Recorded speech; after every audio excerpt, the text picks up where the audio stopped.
তো hello guys, আজকে আমরা আলোচনা করব কিভাবে সঠিকভাবে পড়াশোনা করে কম সময়ে বেশি শেখা যায়।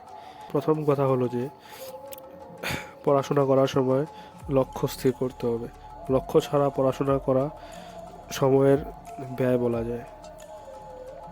তো বই খুলে বসার আগে নিজেকে জিজ্ঞেস করো যে এই 30 মিনিট আমি কি শিখব। ক্লিয়ার গোল থাকা দরকার, যেমন এই চ্যাপ্টার থেকে 5টা কনসেপ্ট আমাকে বুঝতে হবে। 2 নম্বর পয়েন্ট, অ্যাক্টিভ স্টাডি। নিজেকে প্রশ্ন করো, আমি এটা নিজের ভাষায় বোঝাতে পারি? কাউকে বুঝিয়ে বলতে পারবো? লিখে প্র্যাকটিস করো, জোরে জোরে বলো। পয়েন্ট 3, পোমোডোরো টেকনিক ইউজ করা। দীর্ঘ সময় পড়ার দরকার নেই, 25 মিনিট পড়ো, 5 মিনিটের ব্রেক নাও। এভাবে 4বার রিপিট করলেই দেখবে 2 ঘন্টা পড়া হয়ে গেল, কিন্তু ব্রেন ক্লান্ত হচ্ছে না, আর এর ফলে ফোকাস ইমপ্রুভ হয়। Point 4, revision. Revision most important. Revision ছাড়া পড়াশোনা অসম্পূর্ণ।